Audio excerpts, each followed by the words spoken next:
The day went by slow enough. I had no business today, but like my pa always says, enjoy the slow days, you're gonna need it for the busy ones. After all, everybody's dying to sleep here, and I always do enjoy them. The sun should be setting soon, and I just lit the cigarette I finished rolling. I think I might just sleep here tonight, on my rocker watching the moon replace the sun. A peaceful night to match perfectly with the peaceful day I had.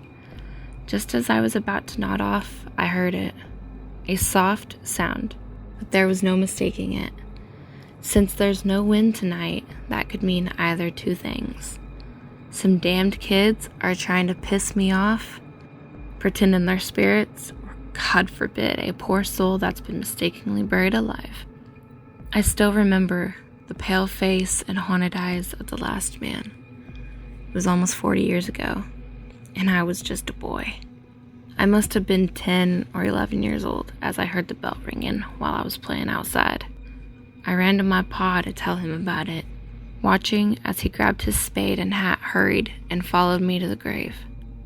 "You James McBride?" my father asked. "Yes. Oh God, yes. Please get me out of here," the man shouted. "You born on October 9th, 1812? "Yes, in this very town. Help me. Stone says you died April 24th. "I'm not dead. Please dig me up." He started weeping. "Just calm down. I'm digging you out right now." As he dug, he turned to me and said, "Remember the questions asked, in case you hear the bell ring when you take over. Now go grab a spade and help me dig, boy." I didn't understand why he asked those questions, but I never questioned my pa. That day has been embedded into my memory, and every time I hear a bell ring, it feels like it was just yesterday when it happened.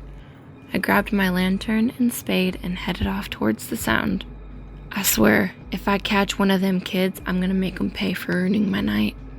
As I neared the grave, I started to run once I saw no kids scurrying away and the bell still ringing. I knelt down to the copper tube that led down to the coffin. "Don't worry, Sue Connor. It's all right. I'll have you out in a moment's time." "Please hurry. Dig me up." Her voice was frantic and scared. I kept talking to her to try to calm her down a bit, but it didn't work. She just kept begging for me to dig her up. After several hours, I reached the wood. It became almost pitch black by the time the only light came from the moon and my lantern. "You're almost free, ma'am," I said, almost out of breath from the work. Once the words were out of my mouth, she started pounding on the lid of the coffin. "Bear with me, Sue. I just need to break the lock and you can get out." But she did not stop banging. After I broke off the lock with my spade, I stood up to get out of the grave so the coffin could be opened. As I stood, something on the gravestone caught my eye in the dim light of the lantern. And it was at this time I realized two things, while Sue Connor started cracking the wood beneath my feet. One is why my pa asked those questions to that man. And second is that I completely forgot to ask Sue Connor those questions. Because, according to the stone, she died 3 months ago. Before I had time to do anything, she broke through the wood and grabbed a hold of me.